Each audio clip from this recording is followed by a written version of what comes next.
लोग देख लेंगे 56 अध्याय का उसका 4 वचन को हम लोग पढ़ेंगे। मत डर क्योंकि तेरी आशा फिर नहीं टूटेगी, मत घबरा क्योंकि तू फिर लज्जित ना होगी, तुझ पर सियाही ना छाएगी, क्योंकि तू अपने जवानी की लज्जा भूल जाएगी और अपने विधवापन की नामधराई को फिर स्मरण ना करेगी। आमीन। यहाँ पर परमेश्वर जो है इस्राएली लोगों के बारे में बताते हैं, तो अब तुम मत डर क्योंकि तेरी आशा फिर नहीं टूटेगी, तेरी आशा कभी नहीं टूटेगी। इसका मतलब इसके पहले उन लोग परमेश्वर के ऊपर में आशा रखे थे। ये यशायाह नबी की पुस्तक को आप शुरू से पढ़ेंगे, यहाँ घटना ऐसा है, ये मसीह लोग परमेश्वर को छोड़ दिया था, परमेश्वर को छोड़ करके मूर्ति पूजा करने लगे और अलग अलग प्रकार का देवताओं के लिए बलि चढ़ाना, मोले करके अपना बेटा को चढ़ाना और अपने बच्चों को देवता के लिए बलि चढ़ा देते थे, आग में दौड़ते थे और बहुत सारा कुर्बानी करते थे और परमेश्वर को भूल गए थे। और इसीलिए परमेश्वर भी उन लोगों को छोड़ दिया था, परमेश्वर भी उन लोगों को छोड़ दिया था। धीरे धीरे गरीबी आ गया, अकाल आ गया, शत्रु लोग उन लोगों को घेर करके दुख देने लगे, उन लोग खेती गृहस्थी करना मुश्किल हो जाता था, बाहर जाने के लिए नहीं हो पाता था, क्योंकि चारों तरफ शत्रु लोग इनका खेतर को जो है घेर करके रख लिए थे। इसलिए जो है इन लोग उस समय में परमेश्वर के नाम से पुकार रहे थे, लेकिन परमेश्वर इन लोगों को तब तक नहीं सुना जब तक ये लोग जो है नॉर्मल होकर के सही ढंग से मन नहीं फिराए। हालेलुया। हम लोग जो है परमेश्वर के सामने नॉर्मल होना है, नम्र होना है। नम्र होने के समय में परमेश्वर क्या करता है, हमारी प्रार्थना को तुरंत सुन लेता है। अगर घमंड के साथ हम प्रार्थना करेंगे तो परमेश्वर सुनता नहीं है, नम्रता के साथ प्रार्थना करेंगे परमेश्वर तुरंत सुन लेता है। इसलिए जो है आप नीति वचन में भी देखेंगे, नीति वचन में आज भी सवेरे हम पढ़ रहे थे, वहां पर जो है एक वचन को हम लोग पढ़ेंगे, 16वां अध्याय, नीति वचन 16वां अध्याय का 18 वचन को पढ़ेंगे, 16 का 18। विनाश से पहले गर्व आता है, ठोकर खाने से पहले घमंड आता है। विनाश के पहले क्या आता है? गर्व। गर्व में ना घमंड आ जाता है, विनाश के पहले घमंड आ जाता है, ठोकर खाने से पहले और उन लोगों के अंदर में घमंड आ जाता है। 19 भी पढ़िएगा, घमंडियों के संग घमंडियों के संग लूट बांट लेने से दीन लोगों के संग नम्र भाव से रहना उत्तम है। हालेलुया। मतलब घमंड के साथ रहने से परमेश्वर प्रसन्न नहीं करते हैं, घमंडियों को प्रार्थना को परमेश्वर नहीं सुनते हैं, और घमंड लोगों के साथ हम लोग चलेंगे, हम लोगों के लिए परमेश्वर दया नहीं करते। इसलिए जो है क्या करना, नम्र होना है, परमेश्वर के सामने झुकना है। झुकने के लिए क्या है? घुटना टेकना, उपवास करना, घंटों भर बैठे रहना, आंख खोलेंगे, घंटों भर बैठे रहना, प्रभु के सामने घुटना टेक के झुक करके, प्रभु आपको छोड़ करके और कोई हमको मदद करने वाला है ही नहीं, प्रभु यीशु आप दया करिए, प्रभु यीशु आप चमत्कार करिए, ये समस्या जो है दूर होने वाला नहीं है, हम कब तक इस प्रकार दुख उठाते रहेंगे, कब तक मैं गरीबी में रहूंगा, कब तक मेरी समस्या ऐसे रहेगा, प्रभु हम लोगों को थोड़ा सा आगे बढ़ने में दया कीजिए। इस प्रकार जो है एक दिन को अलग करके, कुछ समय को अलग करके उसके सामने अकेला बैठ करके रोते हुए प्रार्थना करने के समय में परमेश्वर दया करेगा। हालेलुया, जोर से कहेंगे हालेलुया। हाँ, कुछ लोग लेडीज लोगों को तुरंत आंख में पानी आ जाता है, लेकिन जेंट्स लोगों को आंख में जल्दी पानी नहीं आता। और जेंट्स लोगों को भी दुख आता है और लेडीज लोग को भी दुख आता है, लेकिन लेडीज लोगों को दुख जो है तुरंत प्रकट हो जाता है, तुरंत तो एकदम ज्यादा चिल्लाने लगते हैं, ज्यादा रोने लगते हैं, तुरंत आंख से पानी गिर जाता है।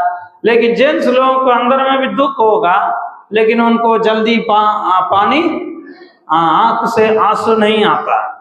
तो इसलिए जो है तो हम लोग नहीं सोचना उन लोगों को दुख नहीं है, उन लोगों को भी दुख रहता है। तो मतलब जो है दुख को हम परमेश्वर के सामने प्रकट करना है, परमेश्वर के सामने प्रकट करके रोना है। हाँ, रो करके प्रभु जीवन में घटना हो गया है, समस्या हो गया है, तकलीफ हो गया है, तू ही बदलिए, तू ही छुटकारा दीजिए, तू ही आशीष कीजिए, ये कर्जा है दूर होने के लिए मदद कीजिए, ये समस्या है, ये बदनामी है, ये बदनामी दूर होने के लिए मदद कीजिए। इस प्रकार जो है हम लगातार प्रार्थना करेंगे, प्रभु दया करेगा। हालेलुया, बोलो प्रभु यीशु मसीह की। क्योंकि ये लोग जो है पहले कैसे था, परमेश्वर को इतना एकदम जो है दूर में था। पढ़िएगा आप यशायाह नबी की पुस्तक पहला अध्याय को निकाल लेंगे। हाँ, 4वां वचन भी पढ़िएगा। हाय ये जाति, हाय यह जाति पाप से कैसे भरी है, यह समाज अधर्म से कैसा लदा हुआ है, इस वंश के लोग कैसे कुकर्मी हैं, बाल बच्चे कैसे बिगड़े हुए हैं। हाँ, यहोवा को छोड़ दिया। हाँ, ये इस्राएल के पवित्र को तुच्छ जाना है, वे पराये बनकर दूर हो गया। अभी 12 वचन को पढ़िएगा। तुम जब अपने मुंह मुझे दिखाने के लिए आते हो, हाँ हाँ, पांव से रोंदे, व्यर्थ अन्न बलि फिर मत लाओ। हाँ, गिरना आता है। हाँ, विश्राम दिन का मानना। हाँ हाँ, प्रचार करना यह मुझे बुरा लगता है। हाँ, अनर्थ काम करना मुझसे सहा नहीं जाता है। तुम्हारे नए चांदे हाँ हाँ मानने से जी से बैर रखता हूँ। हाँ, बोझ जान पड़ते हैं। हाँ, सहते सहते उगता गया हूँ। इसी प्रकार बोलते जा रहा, परमेश्वर बोल रहा है कि तुम्हारा एकदम पर्व मेरे लिए अच्छा नहीं है। नए चांदों के लिए पर्व करते हो और जो है नए दिन के लिए पर्व करते हो। तुम जो है मेरे पास आकर के बलि चढ़ाते हो और जो है बहुत सारा जो है लड्डू प्रसाद आप चढ़ाते हो। आप लोग जो है फिर भी अनर्थ काम आपके जीवन से दूर नहीं हुआ। झूठ दूर नहीं हुआ, चोरी दूर नहीं हुआ, गलत काम दूर नहीं हुआ, गंदे विचार दूर नहीं हुआ। आप लोग जो है फिर भी बलिदान करते हो और बहुत सारा चीज वस्तु को बलि चढ़ाते हो और जो है पर्व मनाते हो। ये सब से मैं उगता गया हूँ, मैं बहुत घृणा करता हूँ। मतलब जो है इसी कारण परमेश्वर ने उन लोगों को क्या कर दिया, छोड़ दिया और उन लोग को भारी दिक्कत आ गया और कुछ जवानों को पकड़ करके गुलामी में ले गया और वहां पर जो है नबूकदनेस्सर आकर के उन लोगों को गुलामी में ले गया। दानियल, शद्रक, मेशक, अबेदनेगो उन लोगों के साथ में और भी जवानों को पकड़ करके ले गया। हाँ, बेबीलोन में ले गया और यहाँ सब सिर्फ औरत लोग ही रहते थे, थोड़ा बहुत वृद्ध लोग रहते थे और जो उतना युद्ध नहीं कर पाते थे उस सब लोगों को खाने के लिए और पीने के लिए, खेती करने के लिए और फसल के लिए, सब के लिए दिक्कत हो गया। उनका गाय माल बकरी नमूना सब कुछ के लिए दिक्कत हो गया। तब जो है ये लोग रो रो करके प्रार्थना करने लगे, तब परमेश्वर बोल रहा है कि तुम अब डरो मत, और मैं जो है और तेरी आशा फिर नहीं टूटेगी। हालेलुया। यही 12वें वचन में देखते 54 का 12 में, मत डर क्योंकि तेरी आशा फिर नहीं टूटेगी, मत घबरा क्योंकि तू फिर लज्जित ना होगी, तुझ पर सियाही ना छाएगी। जैसे एक विधवा को त्यागा जाता है, विधवा को छोड़ दिया जाता है, उसी प्रकार जो है छोड़ दिया जाता है। जब तक पति रहता है, पर कुटुंब, रिश्तेदार, जान पहचान, दोस्त महिम सब लोग आएगा, खाएगा पिएगा, बढ़िया से जो है आप लोग के लिए घर में मतलब आन जान रहेगा। जब मेन मालिक पति मर जाएगा और उसके जो है घर में उतना आना जाना नहीं रहेगा, या उतना आपको आदर सम्मान नहीं रहेगा।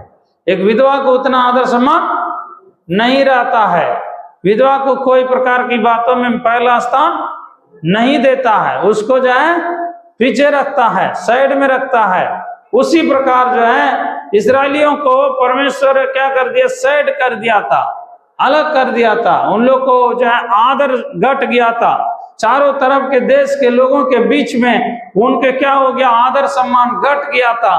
अब एक समय इजराइल को सुनने से लोग डरते थे, एक समय में इजराइल का नाम सुनने से लोग डरते थे और उनके साथ में युद्ध नहीं करते थे। अब तो उनके साथ में सब लोग युद्ध करके धीरे धीरे धीरे उनका देश को बहुत दाबते चला गया और उनकी जवानों को पकड़ के लेके चला गया।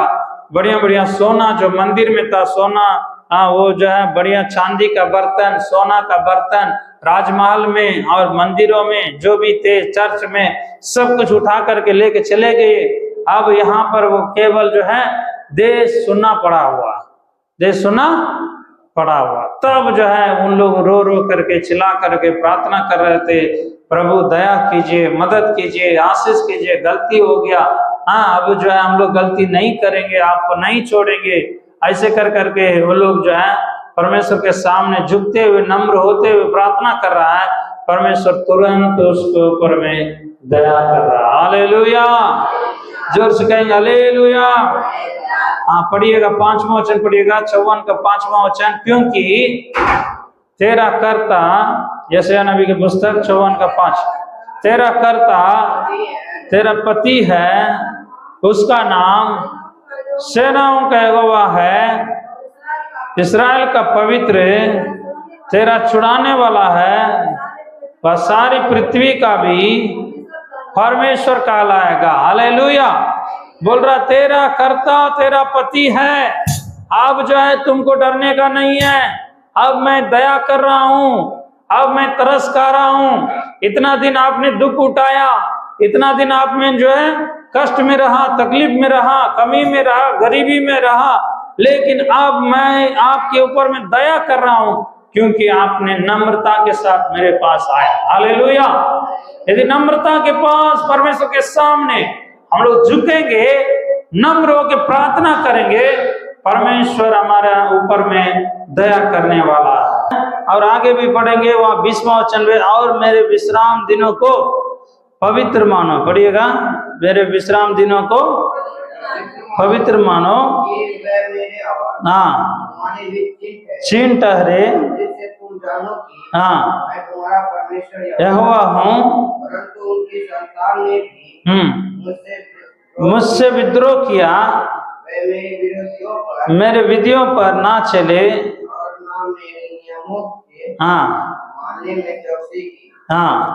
यदि मनुष्य माने तो वह उनके कारण जीवित रहेगा।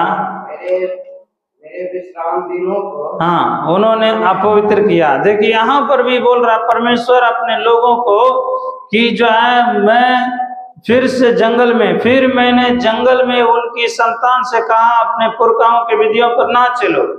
अपने पुरखाओं का विधि माना जो है उन लोग परमेश्वर का विधि को तोड़ दिया और उन लोग जो है और रविवार का दिन को तुच्छ जाना, रविवार का दिन को प्रार्थना नहीं कर रहे थे, चर्च में नहीं जा रहे थे।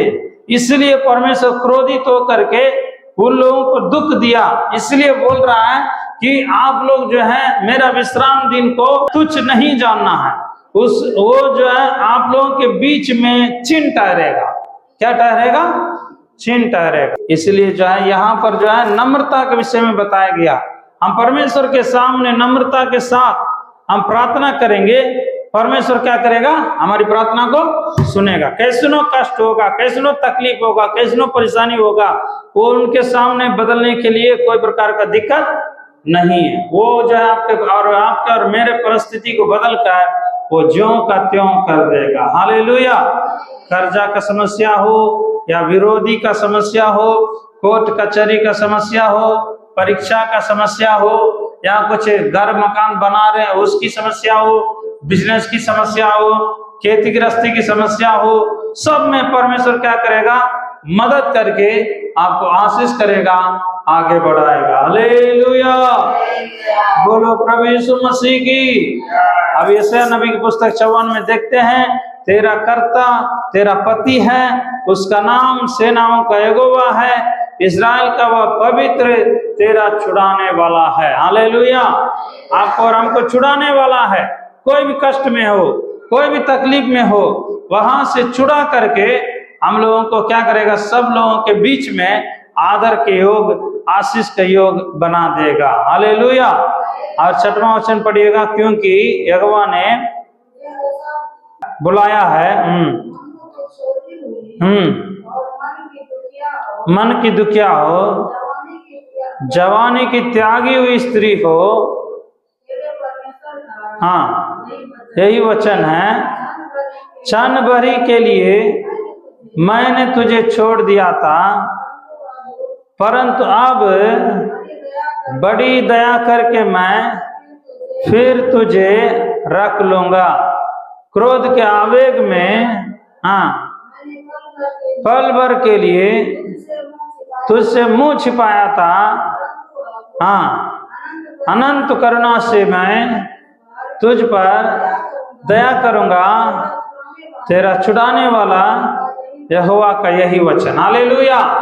परमेश्वर बोल रहा, पल भर के लिए मैंने छोड़ दिया था, थोड़ा देर के लिए आपको छोड़ दिया था।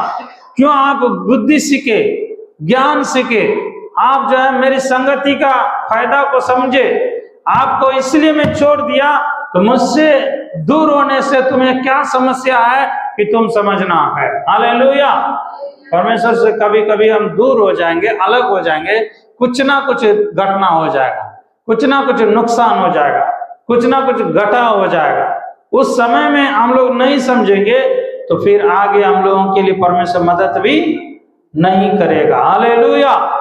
उस समय में अगर नम्र होकर के, प्रभु मुझसे गलती हो गया, क्षमा कीजिए, मैं फिर अभी कभी ऐसा नहीं करूंगा, मैं इसके बाद एक भी रविवार को नहीं छोड़ूंगा, या तो परमेश्वर मैं कभी भी आपको दशमांश देने से मतलब नहीं करूंगा गलती, या कभी भी हम जो है सवेरे उठ करके जो प्रार्थना कर रहे हैं उसको नहीं छोड़ूंगा, जो वचन पढ़ रहे हैं उसको नहीं छोड़ूंगा। इस प्रकार हम निर्णय ले लेंगे, परमेश्वर फिर से हमारे ऊपर में दया बरसाएगा। हालेलुया।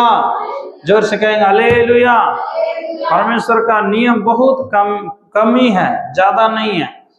एक है, रविवार को डेली आना है और रोज रोज हम सवेरे उठ करके प्रार्थना करना है, और हम दशमांश प्रभु के लिए देना है। मूर्ति पूजा से अपने आप को बचाना है।